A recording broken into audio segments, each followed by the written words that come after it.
Queridos, eu gostaria de saber, talvez eu quero fazer uma proposta para você, e eu acho que vai ser bem legal.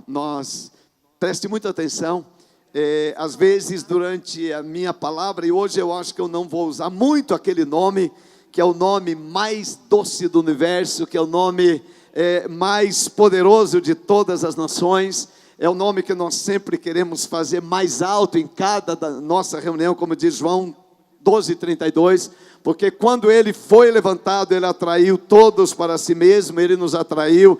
Então, quando eu falar esse nome aí, você faz aquela celebração, como nós costumamos, porque nesse lugar, o nome mais importante é o nome do Senhor Jesus. Glória a Deus, realmente nós celebramos o nome do Senhor Jesus. E alguns de vocês não puderam estar aqui no domingo passado, alguns viajaram. Eu queria saber quem não estava aqui domingo passado, levanta a sua mão. Muita gente não estava. Hoje também no culto da manhã, muita gente, também levantou a mão que havia viajado. E nosso povo cresceu tanto. Hoje nós somos 10 igrejas, aqui em Curitiba e ao redor. Nós temos 17 cultos como esse que estão acontecendo nesse domingo. Dê um aplauso a Jesus por isso. É uma coisa extraordinária que Deus tem feito. Nós nos alegramos por saber que o amor de Deus tem alcançado tantas pessoas. Então eu gostaria de fazer uma pequena introdução sobre a minha palavra de domingo passado, porque hoje ela vai ser continuidade daquilo que eu comecei a falar. E se eu não fizer essa introdução, os que não estavam, talvez não compreenderão completamente o que eu gostaria de passar para vocês. E quem estava e vai ouvir mais uma vez, eu agradeço muito a Deus pela sua paciência e compreensão. Eu comecei domingo passado falando sobre um conceito atual de igreja. Diga assim, igreja. Igreja. Se nós temos um conceito errado sobre alguma coisa, nós podemos ter atitudes não corretas em relação àquilo que o nosso conceito é errado, aquilo que a nossa compreensão é errada. E eu penso que quando nós pensamos nesse termo igreja, eu não sei o que passa sobre a sua cabeça, mas eu gostaria de relembrar o que eu falei domingo sobre as características da igreja na Bíblia e as características que mais a igreja de hoje, em algumas situações, se assemelham. Sejam elas igrejas ou igreja brasileira, seja igreja americana, seja igreja europeia, seja igreja asiática, em vários desses continentes, a semelhança da igreja, ela não tem exatamente a figura que Paulo escreve falando sobre a igreja. Então eu vou falar de três tipos de igreja, e eu estou falando da igreja evangélica, onde eu vivo, onde eu convivo e que eu tenho conhecimento, então preste um pouquinho atenção sobre isso, Eu falei que algumas igrejas no Brasil e também fora, por conta do comportamento das pessoas, porque a igreja é composta de pessoas, a igreja não é um nome, não é um prédio, a igreja são as pessoas. Então, por causa desse comportamento de algumas pessoas, nós podemos pensar na igreja de hoje como um posto de gasolina. O que se faz num posto de gasolina? A gente vai abastecer, normalmente quando o tanque está na reserva ou quase vazio, a gente vai lá, abastece e a gente segue a nossa vida por mais 3, 4, 5 dias, uma semana. Quem vai no posto toda semana? É isso que a gente faz no posto de gasolina. Algumas pessoas, falando em relação à igreja, agem também dessa forma. Eles precisam ter vida no seu espírito, na sua fé, mas eles não a desenvolvem pessoalmente, diariamente. Então, eles vêm para a igreja no final de semana. né? Eles vêm para receber, né, uma palavra de Deus, isso é importante. Eles vêm para receber uma oração, eles vêm para renovar a sua fé, eles vêm para renovar o seu ânimo no Senhor. Eles chegam um pouco desanimados, mas depois de participar do culto, eles são muito animados, eles encheram o seu tanque espiritual e eles vão embora.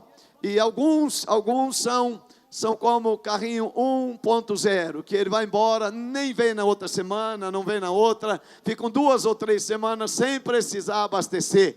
Aí quando termina, né, aquele combustível espiritual, ele volta para a igreja. Então por isso nós falamos que algumas igrejas no Brasil podem se assemelhar, né, a um posto de gasolina, por causa do comportamento, né, de algumas pessoas. A segunda característica que eu falei semana passada, quem pode me ajudar, qual foi? Cinema.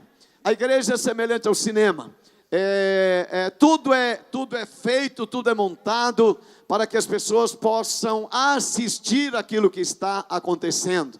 Então, eu estava nos Estados Unidos, né, 2 anos atrás, lá na nossa igreja, e aí eu fui numa grande igreja lá, mais ou menos de 5.000 pessoas. Gente, é uma coisa extraordinária.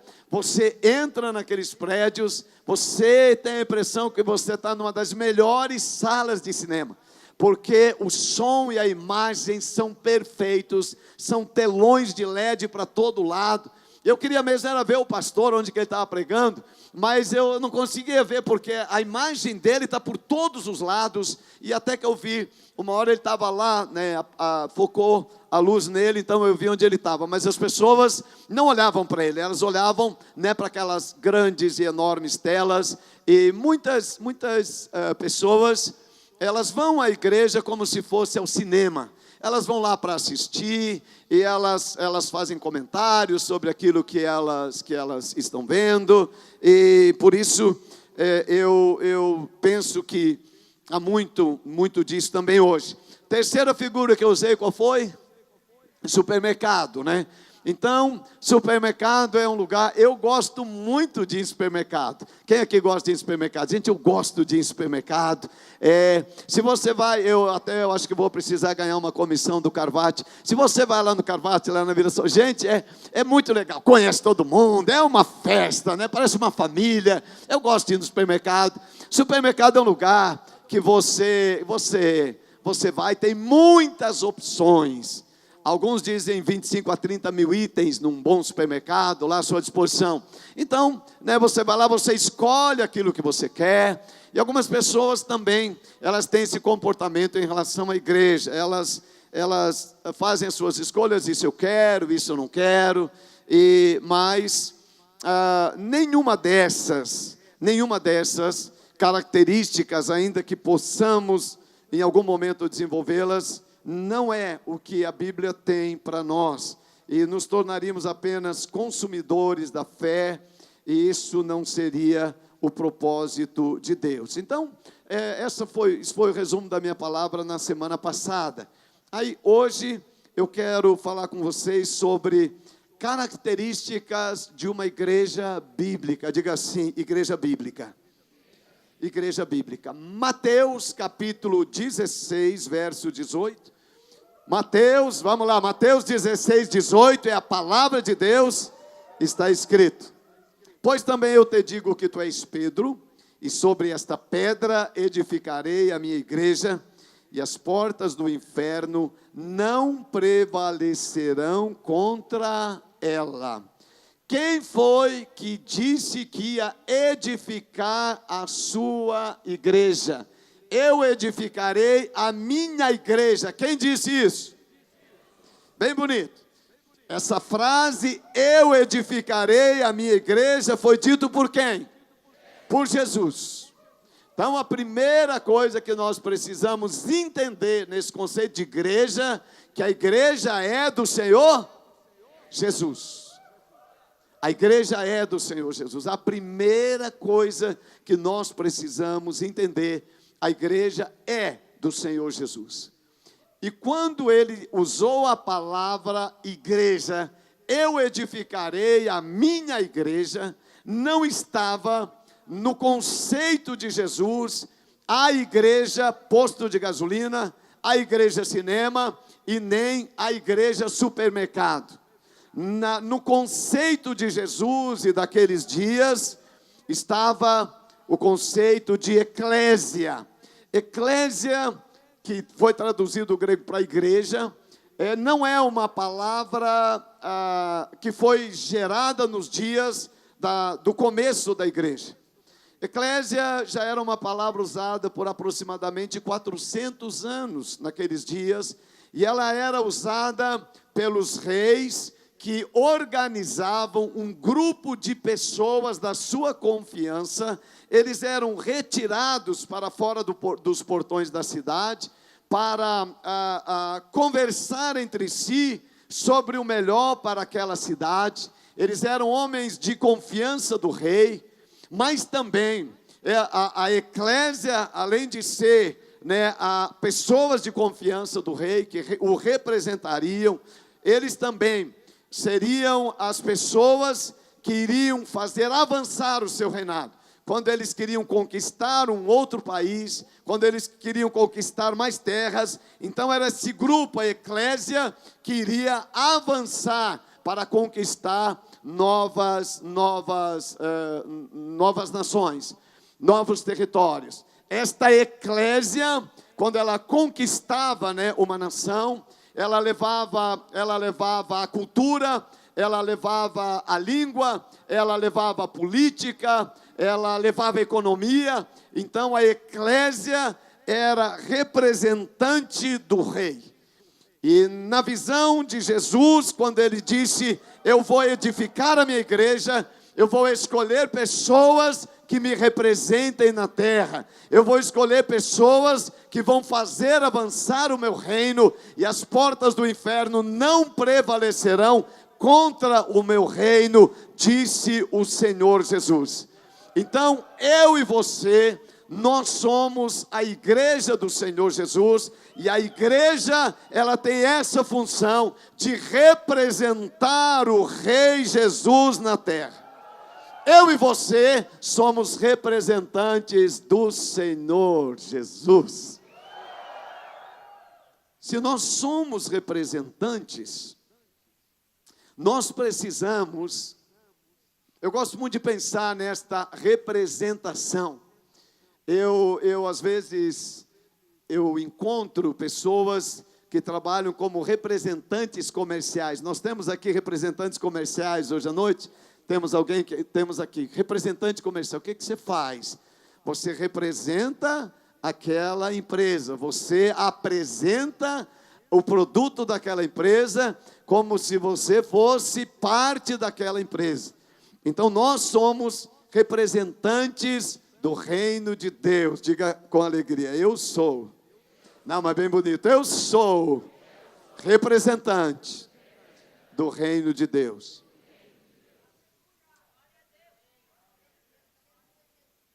Isso é um privilégio, ser representante do reino de Deus.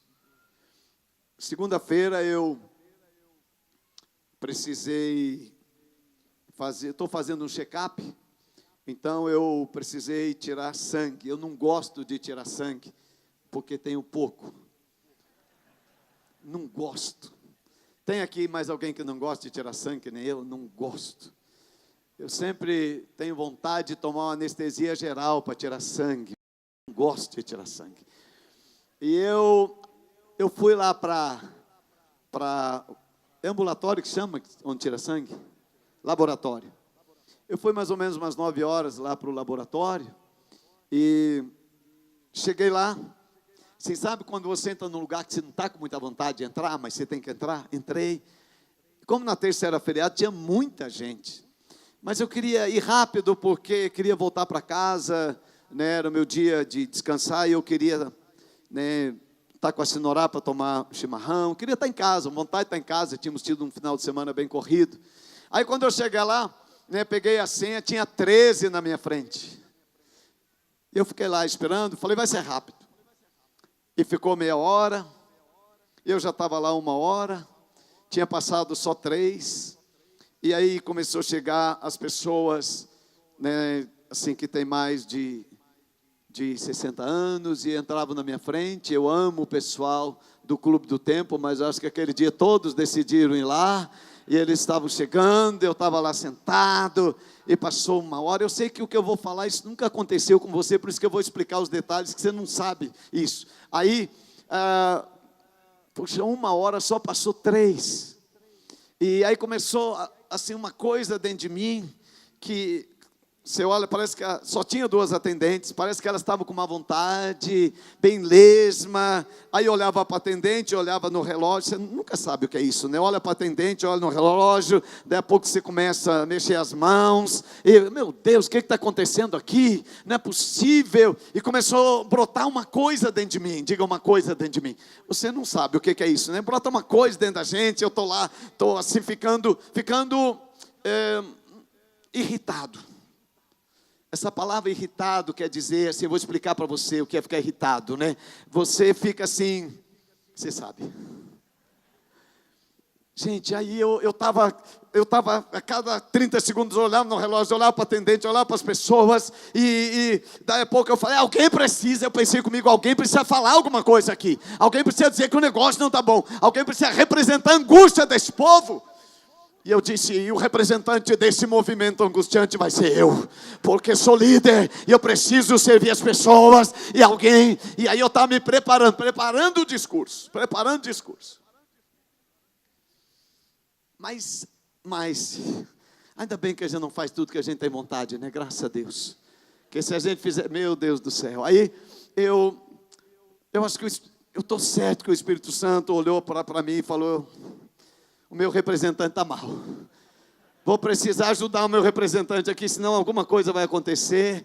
E aí, antes de fazer a manifestação, eu assim, senti muito um pensamento. Falei, olha, deixa eu perguntar se vai atender amanhã, porque se atender amanhã, daí eu posso ir embora, eu volto amanhã, não preciso nem fazer o discurso. Aí eu fui para uma atendente, estava do lado assim, e falei, por gentileza, sabe aquela gentileza que sabe assim, por gentileza, vocês vão trabalhar amanhã? Ela estava mexendo nas coisas, olhou para mim e falou, oi pastor, vamos sim, a gente vai trabalhar até meio-dia. Eu disse, gente, ela falou, eu falei, de onde você me conhece? Ela falou, pastor, minha filha estuda na escola, a escola é uma bênção, você também. Eu falei, eu sempre sou uma bênção, eu sempre sou uma pessoa. Ser representante de Cristo, isso é eclésia. Aonde você estiver, você precisa saber que você foi chamado para ser eclésia, representante do Senhor Jesus. Então diga assim, eu sou representante do Senhor Jesus. Aonde nós estamos, nós precisamos entender que a igreja é formada de pessoas. É esse conceito que estava na mente de Jesus quando ele disse, eu vou formar a minha eclésia com pessoas que vão me representar. Então, eu quero muito ensinar isso para vocês dentro desse princípio da palavra de Deus, o que é ser igreja, eclésia. Eu e você fomos chamados para sermos representantes do Senhor Jesus. Aquilo que nós fazemos como igreja, as nossas ações, a nossa vida deve representar a eclésia. As pessoas que foram chamados são as pessoas de confiança do rei, que vão fazer o inferno retroceder, porque essa eclésia, ela foi chamada para alcançar as pessoas que estão debaixo do domínio das trevas. Na verdade, ou nós estamos debaixo da cobertura do amor de Deus, ou nós estamos então separados, a Bíblia diz, separados de Deus, longe de Deus. E se nós estamos longe de Deus, então nós estamos certamente, debaixo dessa influência, não de domínio, não quero falar assim, mas de influência né, de tudo aquilo que não procede de Deus, né, que a Bíblia vai falar, né, do diabo, do inferno, da maldade, do mal. É muito interessante, eu tenho estudado um pouco isso, que a nossa sociedade, nessa geração, tem esforçado para criar o campo neutro. Eu não sou de Deus, não estou debaixo da influência de Deus, não estou debaixo da influência da bênção, do céu, mas também não estou debaixo da influência do mal. Eu só estou aqui na terra. Queridos, a terra, ou ela está debaixo dessa graça de Deus, ou ela está debaixo da influência maligna. Não há um campo neutro. É claro que nós vamos fazer as nossas escolhas, mas como, né, o mundo, com o pecado de Adão, foi dividido entre o bem e o mal, ou nós estamos ligados ao bem, ou nós estamos ligados ao mal. Não há neutralidade nesse aspecto. Quando nós partirmos desta vida depois da morte, ou você vai para o céu. Quem aqui quer ir para o céu? Ou você vai para o céu, ou você vai para o inferno. Isso não é uma opção. Não é uma opção no aspecto assim, mas Deus, não dá para ir para um outro lugar que não é nem o céu, nem o inferno, né? A Bíblia fala muito claro de céu e de inferno. Então você vai para um lugar, ou você vai para outro lugar. Então, o que é que a igreja, a eclésia vai fazer? Né, ela foi chamada por Jesus para fazer com que os seus representantes, seu exército, vá contra as portas do inferno, para tirar as pessoas que estão sofrendo na mão do inimigo. Por exemplo, uma pessoa que ela usa drogas, por exemplo. Você sabe que ela começa a usar por uma escolha, mas ela continua usando por causa da escravidão. Ela não consegue mais deixar as drogas, ela passa a ser escravo não de Deus, porque Deus não quer o mal das pessoas, mas o inferno quer manter as pessoas escravizadas. Mas João diz que Jesus veio para libertar os cativos. Quantas pessoas aqui, antes de conhecerem a Cristo, se sentiam cativas do mal? Quantos de vocês das drogas, do álcool? Quanta gente, quanta coisa, né, que as pessoas, elas querem sair, mas elas não conseguem sair. Por exemplo, eu já acompanhei algumas pessoas nesses anos. Uma vez, uma pessoa me disse assim: pastor, eu fumo socialmente. A hora que eu quiser parar de fumar, eu paro. Ele já fumava há muitos anos. Então, eu disse para ele: mas, meu amigo, por que você não para agora? Ele falou: pastor, agora não dá. Mas a hora que eu quiser, eu paro. Você sabe que não é assim. Mas Jesus veio para formar a eclésia, para que a eclésia possa levar a boa notícia às pessoas, que Jesus morreu na cruz para trazer liberdade ao cativo. Ele veio para fazer isso. É isso que a igreja faz.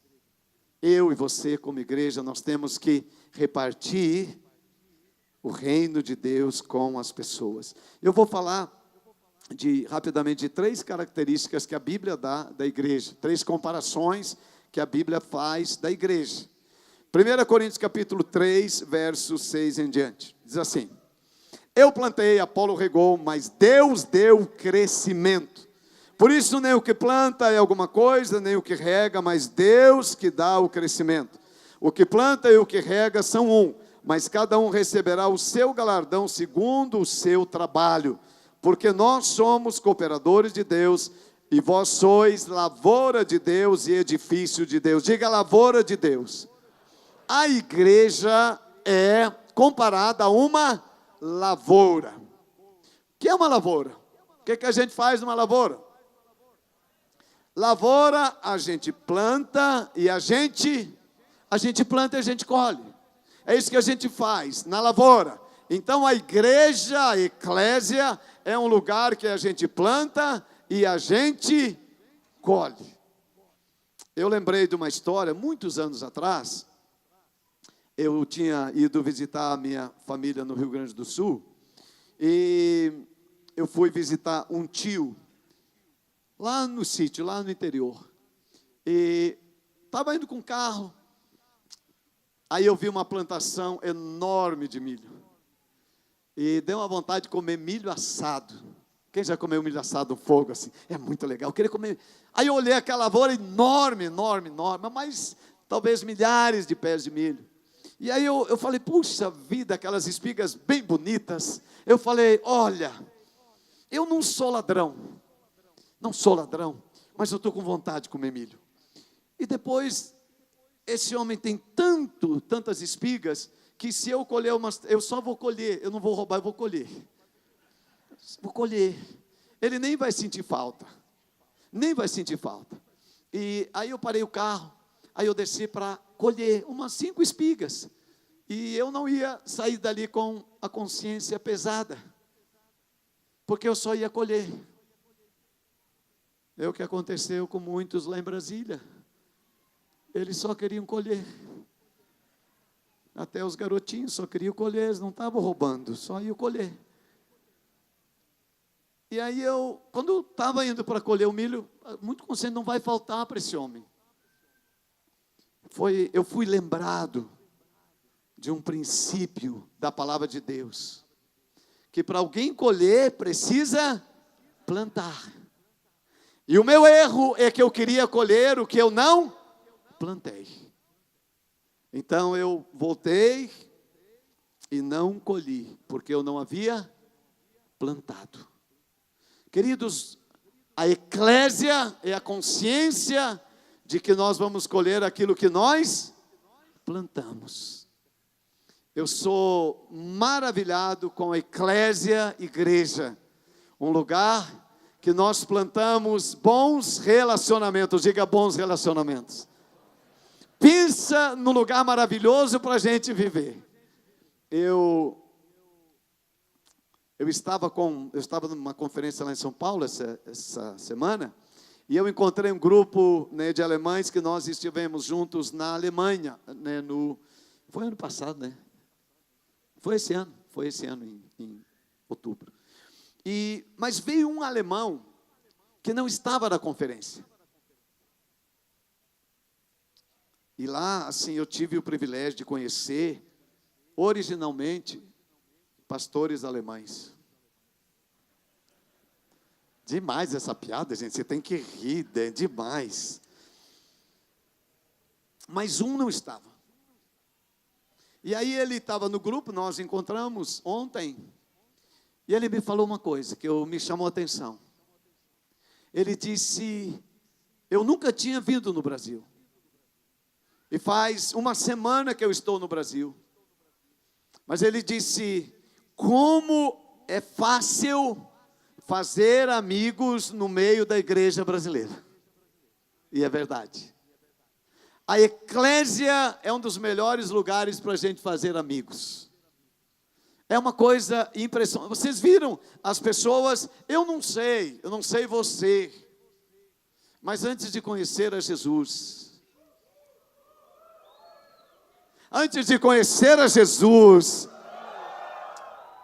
na minha família natural, cantavam parabéns para mim no meu aniversário. Canta. Mas eu nunca tive tantas pessoas cantando parabéns no meu aniversário como na eclésia. As pessoas que fizeram aniversário hoje, você nunca teria tanta gente cantando parabéns para você, como no meio da igreja do Senhor. Por isso que esse lugar é um lugar maravilhoso para a gente poder ter a nossa família, da gente poder viver, da gente poder conviver. Então a igreja é lavoura, lugar que nós plantamos. Mateus 9:37 está escrito, então disse aos seus discípulos, A seara realmente é grande, mas poucos são ceifeiros. Rogai, pois, ao Senhor da seara que mande ceifeiros para a sua seara. Seara é a lavoura. Então, o Senhor está dizendo assim, olha, se alguém é colocado na seara, na lavoura, é para ser um trabalhador, diga trabalhador. Então é a eclésia que Jesus está falando, é um lugar que nós fomos chamados para, meu Deus, só os trabalhadores, para trabalhar. Diga trabalhar. Quem aqui gosta de trabalhar? Trabalhar.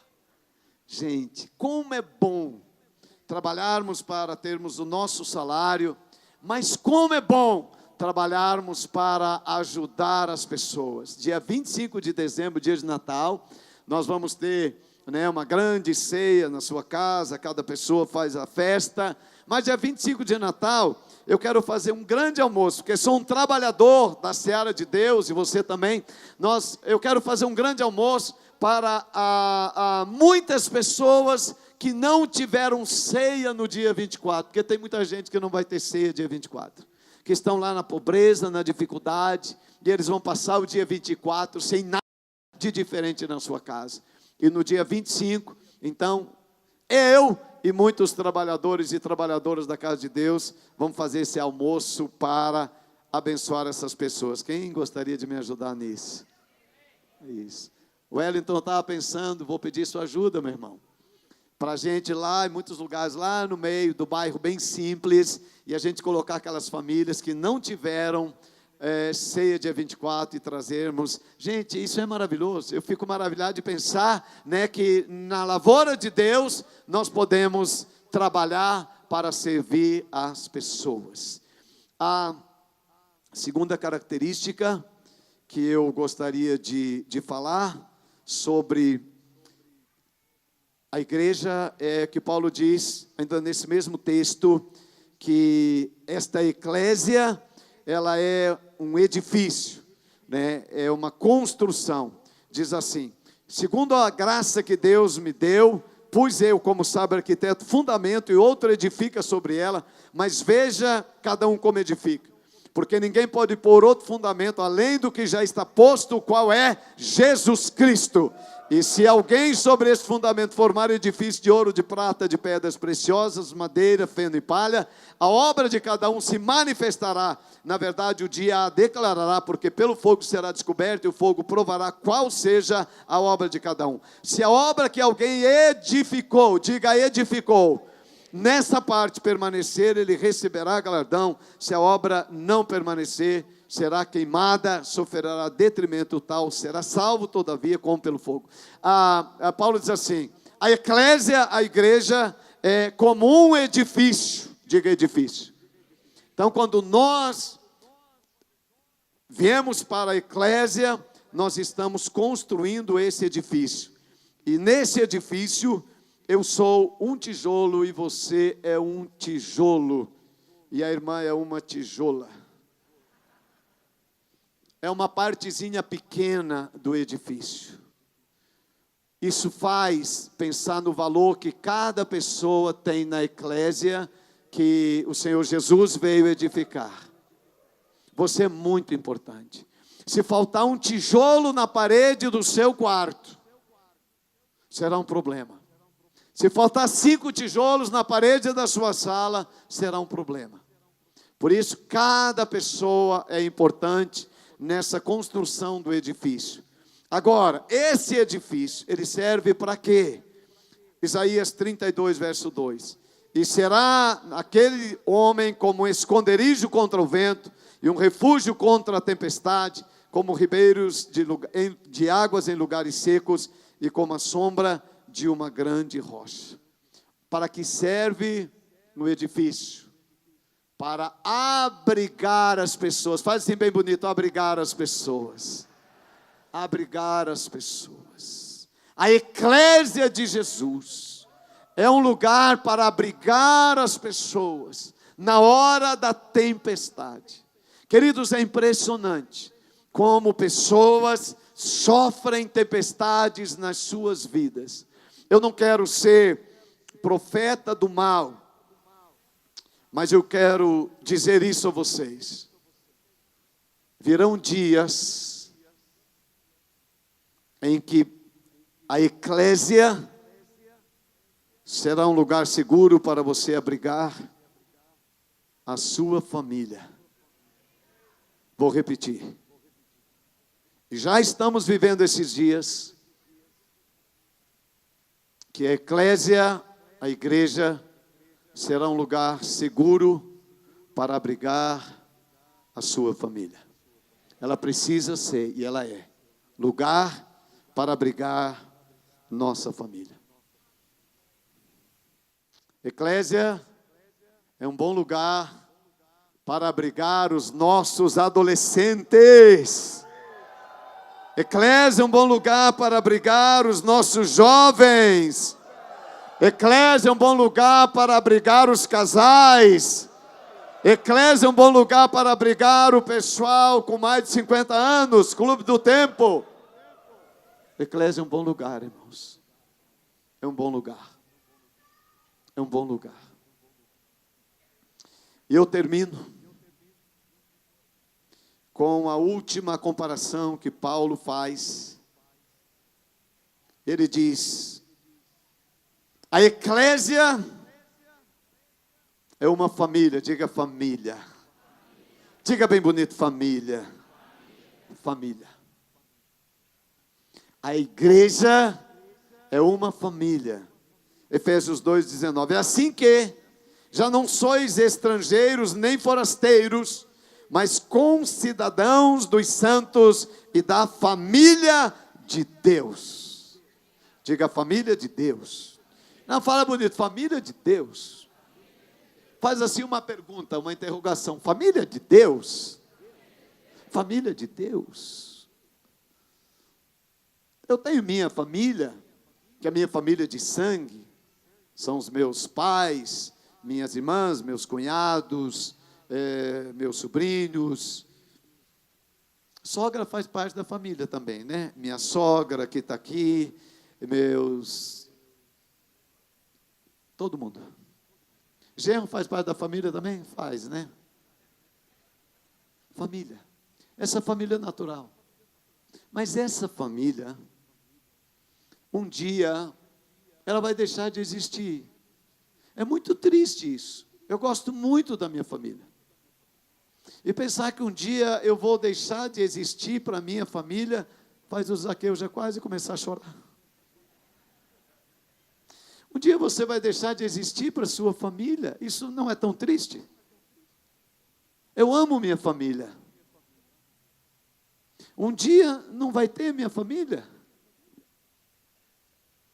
Eu não gosto nem de pensar nisso. Mas isso é uma realidade na terra.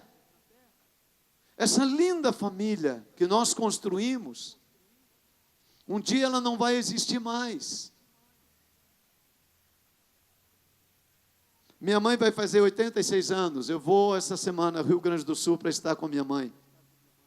86 anos. Eu queria que pelo menos ela vivesse mais 50 anos, mas ela está magrinha, acho que não vai dar. Minha mãe é que nem eu. Poxa, um dia minha mãe não vai estar mais aqui. Minha família não vai existir mais. Mas eu tenho uma boa notícia para você. Eu tenho uma boa notícia para você. Existe uma família de Deus que nunca vai se acabar. E a minha família natural faz parte da família de Deus. Então em Cristo a minha família nunca vai acabar. E essa família é bem grande, não é só minha parentela, mas são todos aqueles lavados e regenerados pelo sangue de Cristo. Nós fazemos parte da família de Deus, isso é eclésia. O presente de Deus é ter me colocado nesta família chamada eclésia. Essa é a minha alegria. Esta família é eterna. Ela é eterna. E a casa dessa família, sabe qual é? Essa família ainda não tem a sua casa, mas a casa da família de Deus é o céu. Não, você tem que fazer um barulho bonito. A casa da família de Deus é o céu. Gente, eu vou com minha família morar no céu.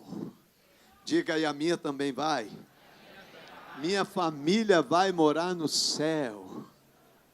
Minha família vai morar no céu. Isso é eclésia que o Senhor Jesus edificou. Ele disse: eu edificarei a eclésia, a família de Deus.